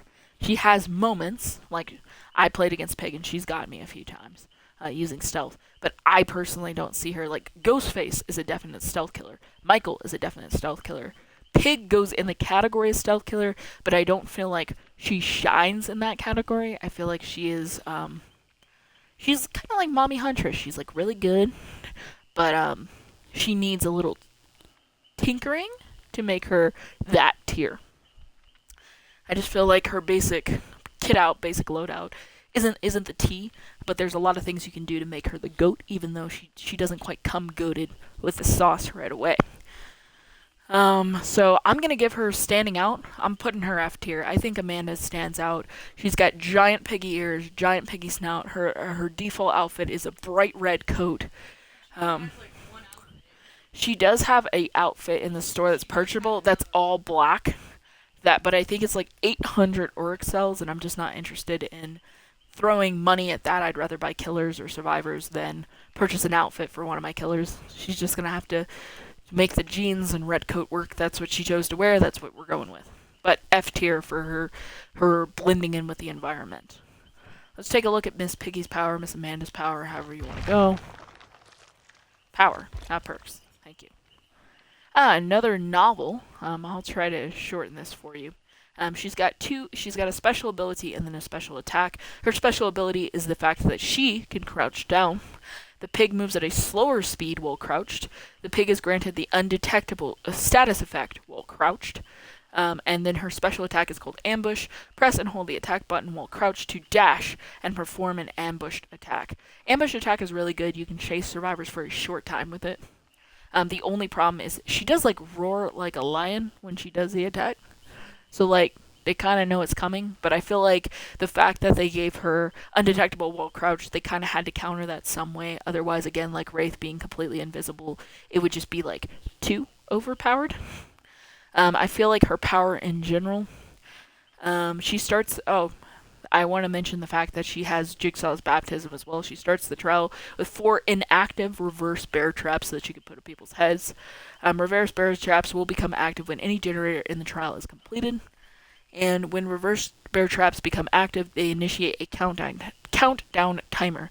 A survivor with an active reverse bear trap is automatically sacrificed when their timer expires, or if they attempt to leave the trial with an active reverse bear trap still attached. So that's her kind of passive ability. So she's kind of got like 3 stacked on powers, which is what I think makes her so strong. While I don't like the crouch, and I can see where ambush is both good and bad, I think Jigsaw's baptism is the reason I purchased her, it's the reason I wanted her, and I still stand by it being very powerful. I would give her, honestly, S tier. It's another way to put survivors in a life or death situation. You don't have to hook them 3 times if they don't get the trap off their head. It's just like the movie. Bada bing, bada boom, they're out. So I think having a second method of disposing of survivors is what makes her S tier, just for her power. Synergy between her power and her melee, definite. Once you get the survivor down, pop on one of these victory crowns and watch them squirm. If nothing else, it deters them from doing generators, which is exactly what the killer is supposed to be doing. So I think that's perfect synergy, S tier synergy. Moving along to the last one, which is her perks. She's pretty quick because I don't think it takes a lot of explanation to explain why we like Pig. She has Hangman's Trick. Gain a notification when a survivor begins sabotaging a hook. While carrying a survivor, see the aura of any survivor within 2 meters of the hook. Surveillance unlocks potential and aura reading. Any regressing generator will be highlighted by a white aura. If the regression is interrupted on a generator, it will be highlighted in yellow aura for 8 seconds. Noises created by the generator repairs are audible at an additional 8 meters, so you can really hear when they're doing stuff. Make your choice.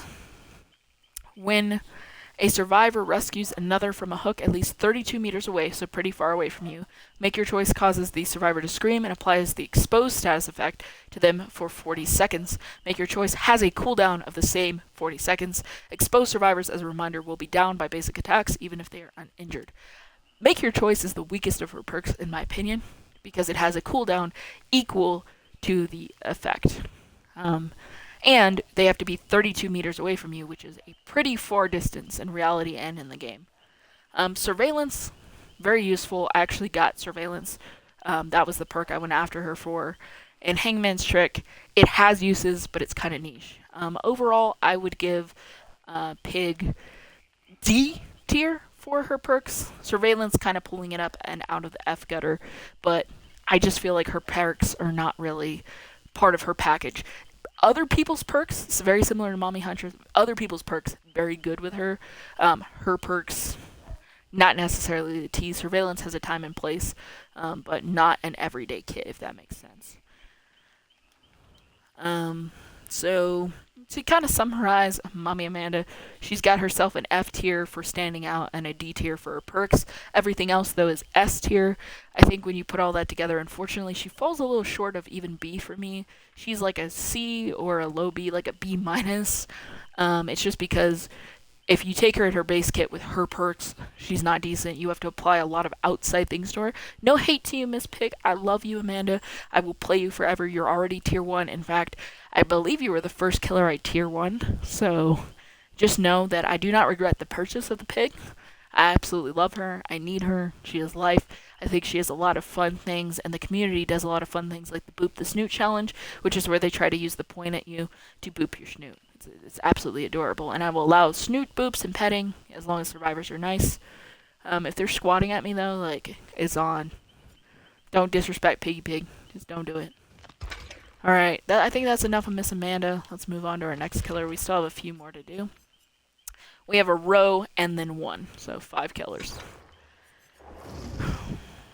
Mr. Oni-chan, you know I love you, but it's a passion for the samurai culture, not so much you. Let's get into it, guys. Oni-chan, Mr. Oni-chan here, he'd be standing out like shortcake on a Sunday, alright? Like, you could technically get rid of the glowing blue eyes, but I just feel like the frosty eyes fit his story. Read his story if you have to. No, I mean, who can't see him? He's a giant, like, torch when he's on fire with his power. He screams and yells and makes all kinds of noises. It's really kind of hard to control Mr. Oni-chan. He's probably going to do that about 30 times while we're talking about him. So, we're going to try to make this quick, Mr. Oni-chan, because, yeah, see, he can't help himself. He's going demon rage mode every 2 seconds. Let's start with your power, which is the next thing we need to discuss. Yamakota's Wrath, that's his last name. His family name. He has a special attack, a special ability, and then he has Blood Fury. It says, while Blood Fury is active, the Oni becomes lethal and gains access to the 2 abilities listed below.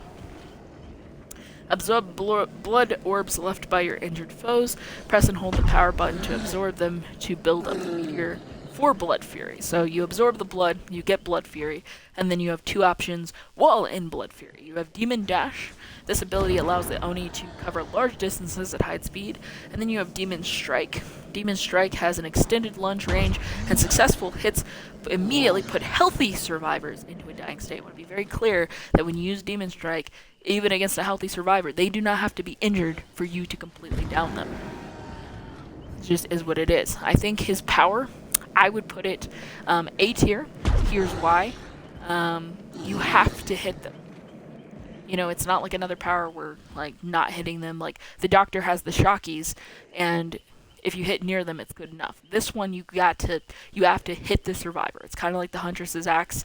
In the case that it has to be very accurate. If you're not accurate with it, it loses effectiveness. So I think that I would give Oni-chan's power an A. I think it's really great. I think it has a lot of uses. I'm still learning how to control it.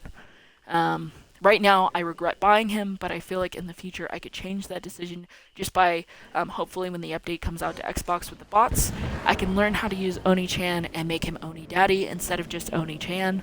But for right now, he's just Oni-chan, and I regret the purchase just because he plays exactly like a giant smash angry ogre and doesn't we're not talking about Pyramid Daddy yet. I will get to that salty wound when I get there. But Oni-chan, I feel like just more energy, effort, and time would make me regret him less and possibly make me see the fact... I've watched a lot of killers videos for Oni-chan, and people stand him as one of the strongest killers in DBD. So we'll give his power an A tier. We'll move on to Synergy. Synergy for Oni-chan. I feel like Mr. Oni-chan has very high synergy with his power. Obviously, if he could down a healthy survivor with it, and that's all it takes, is just to boombah the survivor into the ground, beat him down. I think that's a very interesting way of getting a lot of downs and controlling the map effectively. I played against Oni-chan, and the one match that he wasn't frozen, he was very effective in destroying everyone. So I feel like he has high synergy. I would give him probably an S tier with the synergy. Once you understand his power and how it works, I feel like you have very good map control, very good pressure, very good ability to deliver to the entity a 4K with little to no effort. I personally don't have that ability yet, but as I said, I'm looking forward to learning and being a student of Oni-chan to develop him from Oni-chan to Oni-daddy. Zanshin Tactics is his first perk. The aura of pallets, breakable walls, and vault locations are revealed to you for 24 meters at the base level. I really like it. I got it all the way to 3, and I was using it until I got other perks that I like more. Blood Echo. When hooking a survivor, all other injured survivors suffer from hemorrhage and exhaustion status for the next 45 seconds. But, hear me out, cooldown 80 seconds. So sure, when you hook a survivor, anyone injured gets messed up for 45 seconds. Great, it's just the fact that Blood Echo has a cooldown of 80 seconds that I really don't like. Hemorrhage regresses healing progress when not healing and increases blood trails left by injured survivors.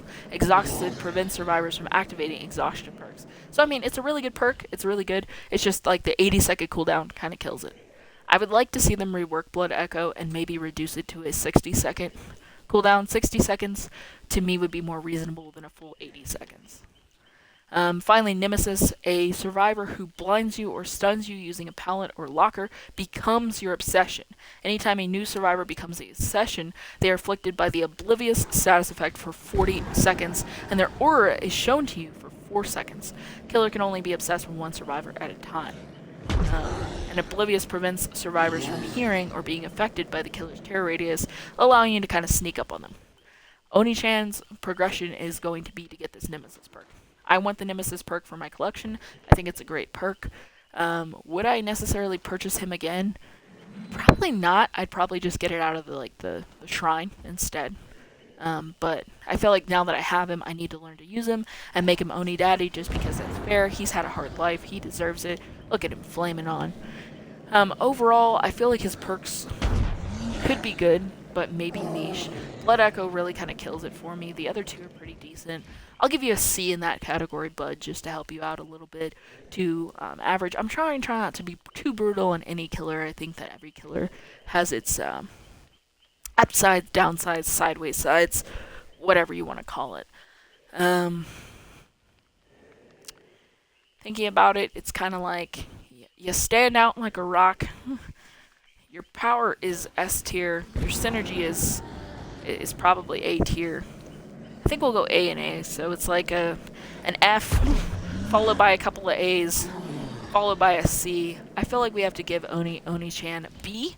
We may revisit Oni-chan at a future date, and he may get a better grade from me, just because I feel like once I understand him more, he might move up to S in the other two categories. But B for right now, Mr. Oni-chan. All right, Deathslinger. Let's talk about it. Let's get into it. Mr. Deathslinger here. Hi, buddy. He's all brown, which I think, though, despite the fact he's really tall, and spends the majority of the time laughing and growling. Because if he misses on you, he gets real mad. But if he hits you, he's like laughing hysterically.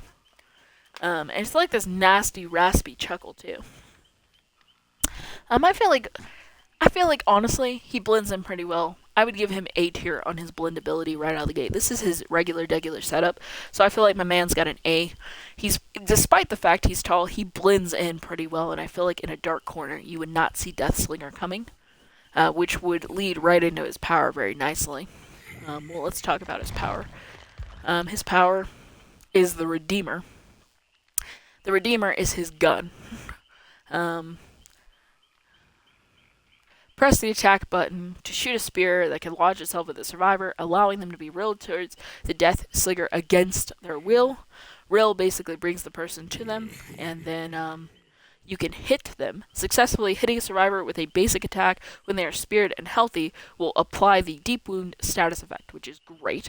And reload, you have to reload every single shot before it can be fired again. So every time you use the Redeemer, you have to reload the Redeemer. But I feel like that was the only way for the developers to not make this overpowered, especially with the fact that if they're brought to you and successfully hit, they're taking a lot of damage from deep wound. He's definitely a 4K killer, no questions. I would give Deathslinger's power probably an S. I used to give it an A. I've upgraded it to an S after using him a bunch more. He was an instant regret purchase, but now I can see he's working his way up to Poppy Deathslinger. All right, he is definitely could be Daddy Deathslinger. He's got an S tier power and going straight in.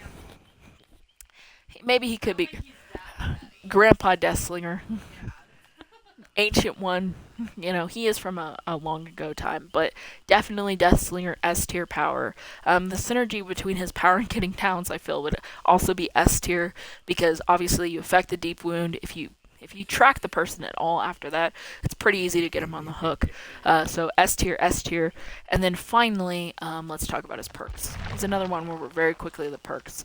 Gearhead. While Gearhead is active each time a survivor completes a great skill check while repairing, their aura is revealed to you for 6 seconds. And just to be fair, this activates after a survivor loses a health state. It's not active right away. As I understand it, Gearhead has to be applied to each of the 4 survivors. It's not like you lose a health state on one survivor and then like everyone else, you can only see like the person that you injured. So when you injure a person, Gearhead activates, and then when that person does a great skill check, you can then see them. Now you could argue if you do all four, you get all four. I just personally don't find Gearhead to be the best perk, because at the time that their stuff is revealed to you, they've already performed a great skill check, so they've already gotten the bonus to that generator. So the fact that they have to get a great skill check in order for it to work, meh. Dead Man's Switch. When you hook a survivor, Dead Man's Switch activates for the next 20 seconds.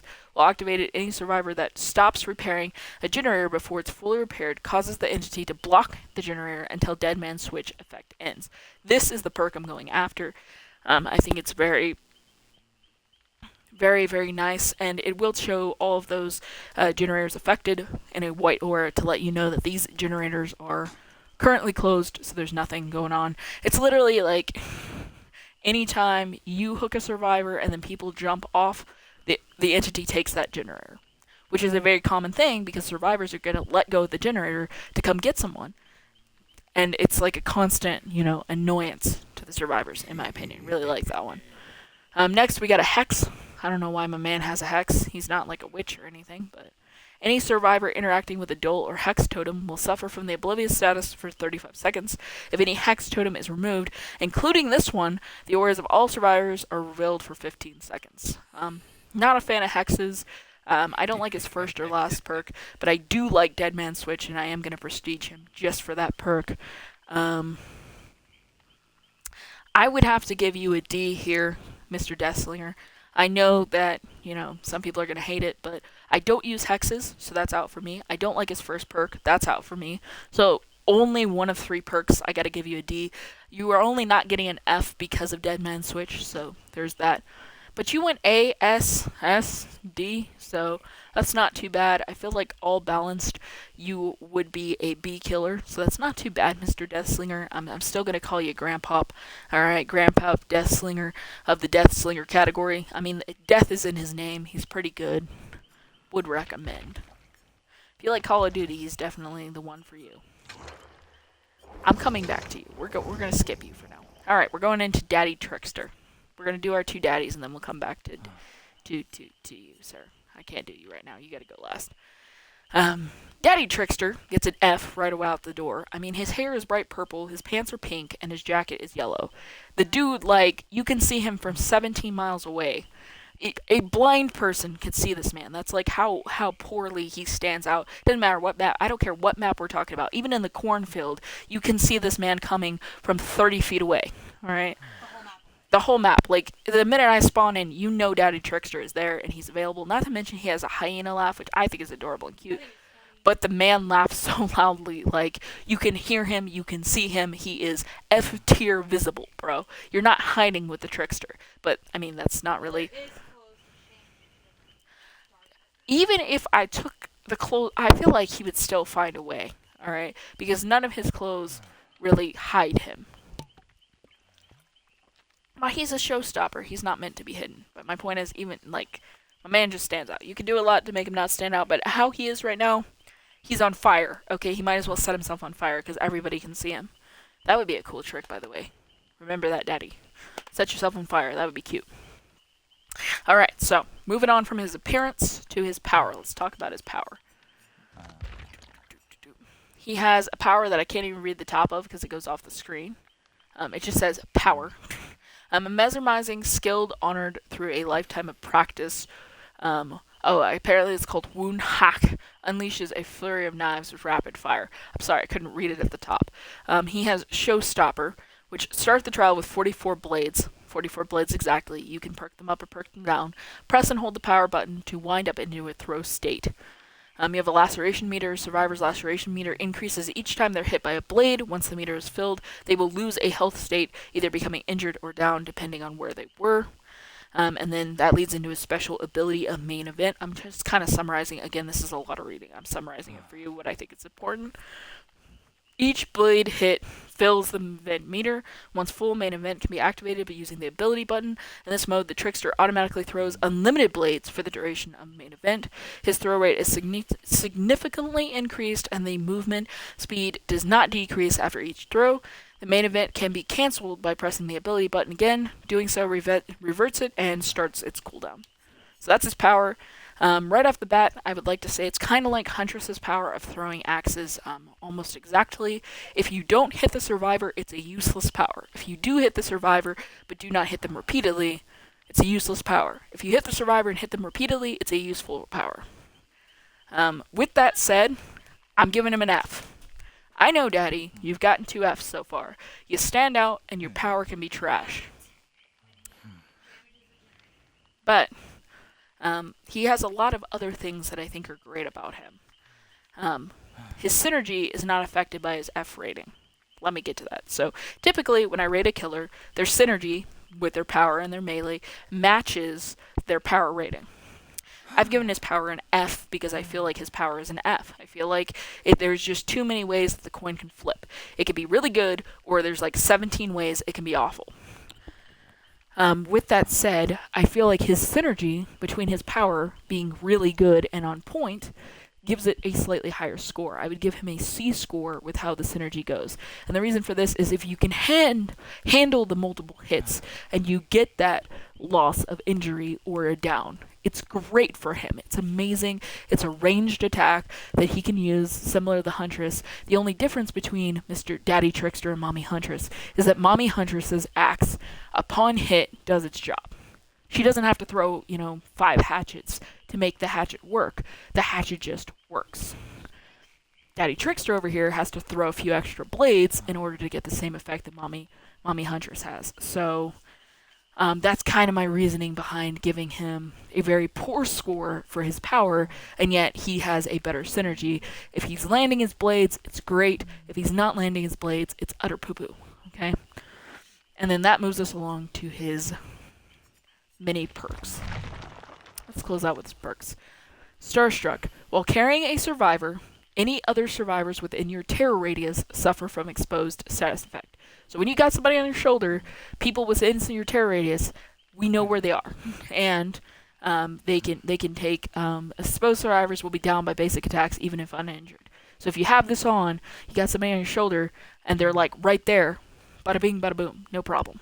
The effect persists for 26 seconds on survivors who leave your terror radius. So even after they leave your terror radius, there's almost 30 seconds of effect applied to them, as well as those within the radius when you hook or release the carried survivor. So even if I drop the carried survivor, this perk doesn't stop.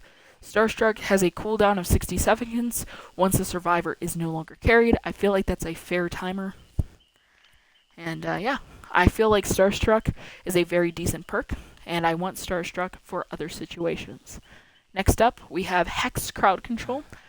I do like it, but I don't like the fact it's a Hex. The entity blocks a window for 14 seconds after a survivor performs a rushed vault through it. So it's not just a vault, but they have to do it at high speed. Management specifically never rush vaults, so this would have no effect on people who play like her. So I feel like there's that downside, and the other downside is that it's a Hex, and if they kick out the related totem, you're done skis. Next, he has No Way Out. After hooking a survivor for the first time, No Way Out gains a token. So there's another token thing. Once the exit gates have been powered, No Way Out activates. When a survivor interacts with an exit gate switch, you receive a loud notification. The entity then blocks both gates for 12 seconds, plus an additional 6 seconds for each token in your possession. So if you've hooked all 4 survivors, you're going to have those exit gates blocked for a long time. I also really like this perk. I think that he has 2 decent perks, and I would give him an A for his perks. So we've got an F, we got an F, we got a C, and we got an A. And I'm sad to say, Daddy Trickster, that you are actually in the D category for me, even though I use you quite routinely. And I love you very much. It's just the fact that the way he comes out of the package is not the best way possible for him. He needs a lot of adjustment to work. Daddy Nimmy Daddy, here you are. Being the tallest bruh I have. Definitely an F for the fact that he's 11 foot tall. My man is super tall, super beefy. I don't care that he's wearing all black. His purple head stands out and you can see him from 30 miles away, dude. Definitely F. I know, you're mad. I know, big mad. It's fine. Next category would be his power. Let's take a look. The T-Virus, that's his whole power. He's got the special attack, that's a tentacle strike. Hitting a survivor with a tentacle strike, it flecks them with a contaminated status and makes them blue and increases your mutation rate. If a survivor is already contaminated, tentacle strike damages their health and increases mutation rate. So if you hit them twice, that's better for you. Vaccines found in supply cases cure contamination. Their availability is limited. After using a vaccine, the survivor's location is revealed by killer instinct. Mutation rate. Your power expands as your mutation rate grows. At mutation rate 2, tentacle strikes can destroy pallets and breakable walls. At tier 3, tentacle range and movement speed greatly increase when it's fully charged. The T-Virus icon displays the current mutation rate for you. It does. And then you have a special enemy that walks around with you, the zombies. If a zombie hits a survivor, they inflict them with a contaminated effect. If they're already contaminated, their health will be damaged. Zombies can be destroyed by the tentacle strike or the mutation to increase mutation rate, and all survivors can destroy them with pallets. Destroyed zombies eventually respawn. So whether a survivor takes them out or you take them out, they will come back around and you get 2 of them that patrol. Sorry, I had to read almost his entire paragraph to explain his power, but that's his power, the T-Virus. The fact that you have to tier up his power already drops it away from an S for me. The fact that there is a direct cure for the power drops it another tier, so we're already starting before we even really talk about it at a B for me. And hear me out. I know I call him Nimmy Daddy, and that makes everybody think, oh, you're going to give him S's across the board. No. He's got an F for standing here, and he's got, for me personally, I'm going to give his power a C because of how often on tier 1 he misses. He's great on zombies, but for some reason, survivors' whip it attitude makes it almost impossible to get tier 1 slap-a-doodle-doos. I know it is possible for some people, but it's taking me a lot of adjustment time to learn how to use the T-Virus appropriately and in what situations the T-Virus tier 1 apply. So I just feel like C because it's another one of these coin flips. You could hit him with the tentacle, everything's good, get the mutation. You could not hit anybody with the tentacle, and then his power is rendered useless, and he's left with just his punchy attack, which is great and solid and takes 2 times like everybody else, but just is what it is. We're going to directly reflect his power score in the synergy score of a C again, because again, if you're not hitting your attacks, useless power. If you are hitting your attacks, breathtaking, amazing power. So I feel like he's just a coin flip again, so that's why he gets a C in that category. So we'll go right into his perkadoodle-doos. Lethal Pursuer, the reason I tiered him up to a tier 1. At the start of the trial, the auras of all survivors are revealed for 7 seconds at base. Anytime a survivor aura is shown to you for a period of time, its duration is decreased by 2 seconds. So, after the first time, if you were to see a survivor's aura, like it would only be 5 seconds, but just saying, still good trait. Hysteria. Whenever a healthy survivor becomes injured by any means, all injured survivors suffer oblivious for 20 seconds. And it can only trigger once every 30 seconds. Decent perk, not too bad. Eruption. Everybody in the community goes on and on about how Eruption, best perk ever. After damaging a generator is highlighted in yellow. Whenever a survivor enters the dying state, every affected generator automatically loses 10% worth of progress and begins to regress. Any survivor repairing a generator when it explodes will scream and suffer from the incapacitated status for 15 seconds. Eruption has a cooldown of 30 seconds. Jill Valentine is quoted as, "It can use weapons?" I think that all 3 of these have their place and have their use, so I'm going to slap them with a quick S. Alright?